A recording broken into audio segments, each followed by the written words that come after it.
এই যে এত সুন্দর কীর্তন হচ্ছে, কৃষ্ণ কথা আলোচনা হচ্ছে, এর ভিতরে থেকে একটা কথাও যদি তোমার হৃদয়ঙ্গম হয়, যদি তোমার হৃদয় মন্দিরে প্রবেশ করে, যদি একবার তোমার হৃদয় মাঝে কৃষ্ণ প্রেম জেগে ওঠে, তাহলে তোমার ভুল পথ, খারাপ পথ থেকে, অন্ধকার থেকে তুমি আলোর প্রকাশ পাবে। নিতাই গৌর হরিবোল হরিবোল। তাই আর নয়, আর কথা নয়, সময় গেলে পাবে না। সময় তুলবি যদি ছানা মাখন, সকাল সকালে তোল, শিশুকালে কৃষ্ণ ভজন, বৃদ্ধতে ভজনেতে বাধাই গণ্ড। সময় থাকতে আমরা ভগবানকে ডাকি না, সময় গেলে তখন হে ভগবান রক্ষা কর। কে করবে রক্ষা? সময় থাকতে তাকে ভালোবাসতে শেখো। আজ ভগবান কৃষ্ণ আমার সুদামাকে পরীক্ষা করছে। সুদামা কেন? শুধু সুদামা কেন, এই জগতে যারাই গোবিন্দকে ভালোবাসে ভগবান তাদেরকে পরীক্ষা করে। প্রতিটা মুহূর্ত পরীক্ষা। কি পরীক্ষা? প্রভু বললেন, যে করে আমার আশ আমি তার করি সর্বনাশ, তথাপিও যে না ছাড়ে আমার পাশ আমি হই তার দাস। তাই গৌর হরি বল হরি বল। ভক্তি দিয়ে ভগবানকে লাভ করা যায়, কোনো ঐশ্বর্য দিয়ে, ধন ঐশ্বর্য দিয়ে, অহংকার দিয়ে লাভ করা যায় না। যদি যখন যেভাবে আপনি সেবা দেবেন, আপনার যেমন ক্ষমতা সেবা দিন, কিন্তু সর্বক্ষণ তার চরণে একটা কথাই জানাবেন, দয়াময় তোমার দেয়া ধন, তোমার দেয়া বিষয়, তোমার দেওয়া সর্বস্ব তুমি দিয়েছ। আবার তোমার যদি মনে হয় তুমি নিতেও পারো, তাই তোমার কাছে একটা নিবেদন, হরি বল হরি বল। তুমি যেমন রাখবে আমি তাতেই খুশি। যেন তোমার চরণে আমার মতি থাকে, ভক্তি থাকে, যেন আমি তোমায় ভালোবাসতে পারি, আর কিছু চাই না। কৃষ্ণের যত সখা আছে, সখাগণকে সাথে করে নিয়ে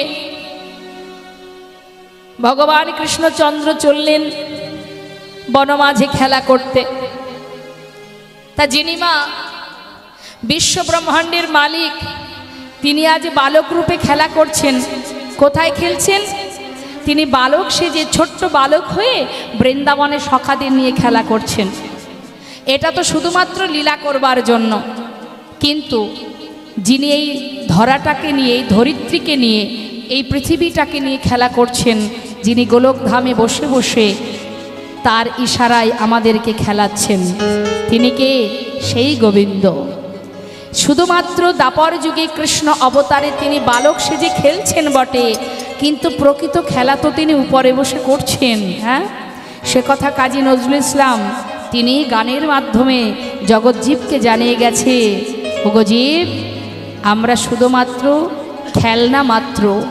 খেলার যিনি খেলছেন তিনি তো খেলার মালিক, তিনি খেলছেন, আমরা হলাম খেলনা। হরি বল। খেলিছ এ বিশ্বলয়ে বিরাট শিশু আনমনে খেলিছ এ বিশ্বলয়ে বিরাট শিশু আনমনে খেলিছ এই বিশ্বলয়ে বিরাট শিশু আনমনে খেলিছ। প্রলয় সৃষ্টি তব পুতুল খেলা, নিরজনে প্রভু নিরজনে খেলিছ এ বিশ্বলয়ে বিরাট শিশু আনমনে খেলিছ।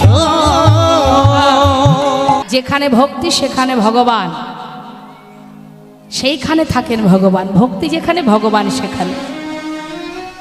ভগবানকে অর্থ দিয়ে পাওয়া যায় না, ভগবানকে পাণ্ডিত্য দিয়ে লাভ করা যায় না। তোমার যদি অনেক শাস্ত্র জ্ঞান থাকে, তুমি মনে করছো আমি কত শাস্ত্র পড়েছি, 4 বেদ অধ্যয়ন করেছি, এত এত শাস্ত্র গ্রন্থ পাঠ করেছি, আমি পণ্ডিত, আমি সব জানি। জেনে রাখবেন, যেদিন থেকে তুমি মনে ভাববে যে আমি এত শাস্ত্র অধ্যয়ন করেছি, আমার অনেক জ্ঞান অর্জন হয়েছে, আমি সব জানি, সেদিন থেকে ভগবান তোমার থেকে দূরে সরে যাবে। সেখানে আর তিনি থাকবেন না। তার একটা প্রমাণ বলি মা, ছোট করে বলি। কৃষ্ণের প্রিয় সখা উদ্ধব,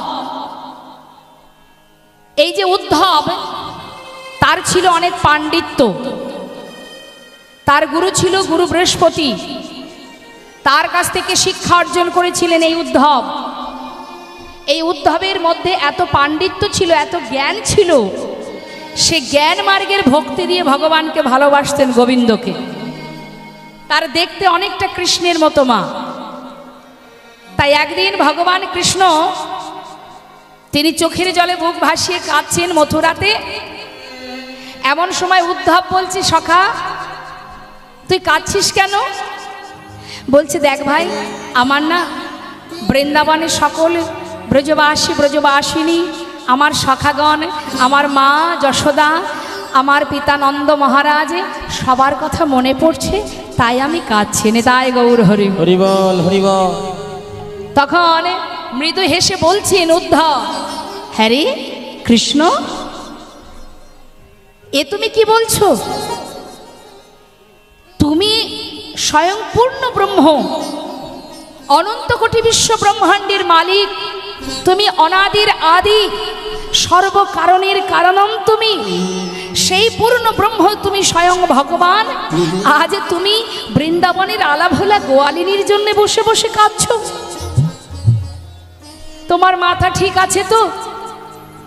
তারা তোমার জন্য কাঁদতে পারে, কিন্তু তুমি কেন কাঁদছো?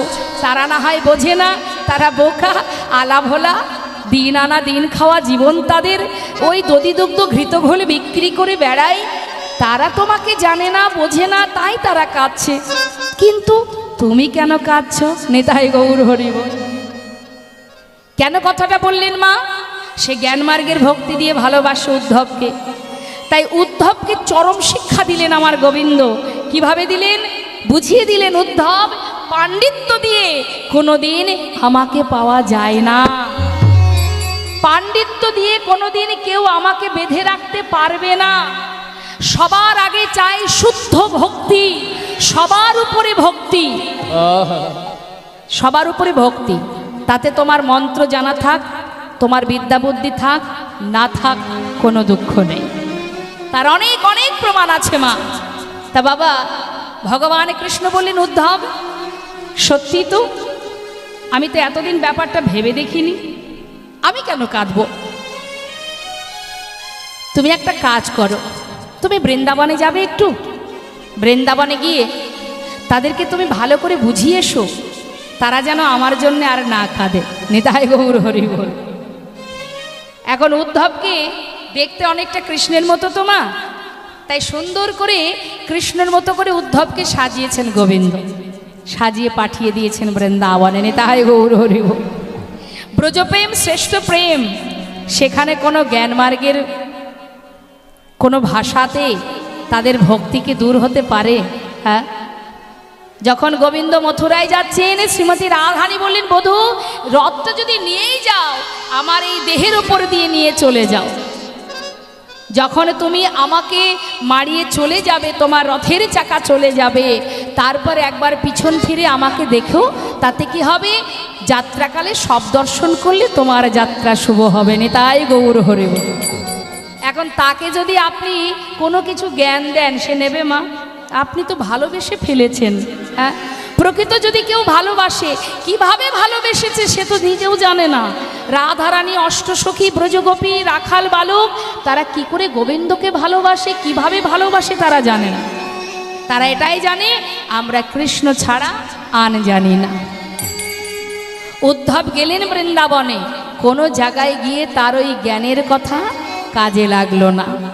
মা যশোমতী বললেন, উদ্ধব, ভেবেছিলাম তোর ভিতরে অনেক পাণ্ডিত্য আছে, তুই অনেক বুদ্ধিমান, তোর অনেক জ্ঞান আছে, এখন দেখছি তোর মতো মূর্খ তো আর কেহ নাই। নিতাই গৌর হরি। আরে এই বোকা, ওরে উদ্ধব, আমার সন্তান যদি আমারই নাই হবে, বলতো দেখি, যে বিশ্ব ব্রহ্মাণ্ডের মালিক সে কেন খিদে পেলে আমার আঁচল ধরে টানে? নেতাই গৌর হরি হরিবল। হ্যাঁ, আঁচল ধরে বলে, মা খিদে পেয়েছে খেতে দাও, মা খিদে পেয়েছে খেতে দাও। তিনি তো মালিক, বিশ্ব ব্রহ্মাণ্ডের মালিক, তাহলে তার খিদে পেলে সে কেন আমার আঁচল ধরে? মাগো, আপনি যাকে সন্তান জ্ঞানে ভালোবাসেন, তার বিরুদ্ধে যদি কেউ কোনো ভালো ভালো কথা বলে, তবু সে আপনার সন্তান, কোনো প্রকারে আপনাকে কেউ বোঝাতে পারবে না। সন্তান সন্তানই। মা যশোমতী বলছে, উদ্ধব, তুই যেখান থেকে এসেছিস সেখানে যা, আমাকে বোঝাতে আসিস না। হরি বল, হরি বল। তা অবশেষে গোটা বৃন্দাবন ঘুরে ঘুরে সেই উদ্ধব, তার এমন শিক্ষা হলো, নিজের পাণ্ডিত্য জ্ঞান দূরীভূত করে দিয়ে স্বয়ং নিজেই রাধা নাম জপ করতে করতে বৃন্দাবন থেকে আবার মথুরায় গিয়ে গোবিন্দ চরণে আছাড় খেয়ে পড়লেন। অজ্ঞানতার অন্ধকারে সকলেই ডুবে আছি আমরা। প্রত্যেকটা জীব 84 লক্ষ জনি ভ্রমণ করে দুর্লভ মানব জন্ম পেয়ে ঘোর মায়ার সংসারে মায়া পিশাচি এমনভাবে আমাদের গ্রাস করেছে। কি আমাদের আসল পরিচয়, কি আমাদের করণীয়, আর আমরা কি করছি সেদিকে আমাদের কোনো খেয়াল নেই। শ্রী গৌরাঙ্গের 2টি পদ, যার ধন সম্পদ। অর্থাৎ আমরা সম্পদ কাকে মনে করি? এই পৃথিবীতে যা কিছু আছে সেগুলোকে মনে করি এগুলো আমার সম্পদ। এটা আমার ঘর, এটা আমার বাড়ি, বলি না আমরা? হ্যাঁ, এটা আমার গাড়ি, এটা আমার সন্তান, এটা আমার, এটা আমার, সেটা আমার। এই যে আমার আমার করে আমরা অহরহ দ্বন্দ্ব, ঝগড়া, মারামারি, কাটাকাটি করছি। একবার নিজের কাছে জিজ্ঞাসা করে দেখুন তো, সত্যি কি আপনার বলতে কিছু আছে জগতে? আপনি যখন এসেছিলেন এই পৃথিবীতে, মাতৃগর্ভ থেকে ভূমিষ্ঠ হয়েছিলেন, সঙ্গে করে কিছু এনেছিলেন? আনেননি। তাহলে আমার আমার করছেন কেন? আপনি যেটাকে আমার করে রেখেছেন, ভাবছেন, একবার অনুভব করুন, এটা আপনার আগে অন্য কারোর ছিল। এটা পৃথিবীতে ছিল, আপনি মালিক ছিলেন না। এটা পৃথিবীতে ছিল, আপনি এসেছেন, আপনার দায়িত্বে এখন সেটা আছে। অর্থাৎ আপনার পিতৃ সম্পদ, যেটা যেটা আপনার পিতার সম্পদ, সেটা এই পৃথিবীতেই ছিল, আপনি তখন ছিলেন না। তখন সেই সম্পদের মালিকানা করেছিল আপনার পিতা। যখন তিনি চলে গেলেন, তখন আপনার উপরে দায়িত্ব দিয়ে গেলেন, আপনি সেই মালিকের আসনে বসলেন, তাই তো? আবার আপনি যখন থাকবেন না, সেই সম্পদ লক্ষ্য করার জন্য আপনি আপনার সন্তানকে দিয়ে যাবেন। তাহলে একটা কথা মাথায় রাখতে হবে, এই পৃথিবীতে যা কিছু আছে কোনোটাই আমার নয়। যেটুকু আমার আছে, যেটুকু আমার আয়ত্তে আছে, যেটুকু আমি দেখভাল করছি, সেইটুকু ভগবান আমাকে দায়িত্ব দিয়েছে যে এটুকু তোর। 2টো বাড়ি, 4টে গাড়ি, ব্যাংকে টাকা, এত বিষয়, ধন ঐশ্বর্য, জমি জায়গা, এটুকু তোর, তুই এর দেখাশোনা কর। কিন্তু মালিক তুই নোস, মালিক হলাম আমি। নেতাই গৌর হরি বল। মালিক তুই নোস। তুই যখন থাকবি না, তার পরবর্তী জেনারেশন যিনি বসবেন, তার ভাগ্যে যতটুকু থাকবে ভগবান চাইবেন ততটুকুই তার উপরে দায়িত্ব দেবে। দেখবেন অনেকে আছে, বাবার সম্পদ যতটুকু ছিল, ছেলে পরবর্তীতে মালিক হয়ে তার অর্ধেক সম্পদ বেচে কিনে খেয়ে ফেলেছে, তাই না মা? অর্থাৎ এটা মানতে হবে যে যতটুকু বাবার দায়িত্বে ছিল সেটুকু সন্তানের দায়িত্বে ভগবান দিচ্ছেন না। যেটুকু দেবে সেটুকুর ম্যানেজারই তাকে করতে হবে।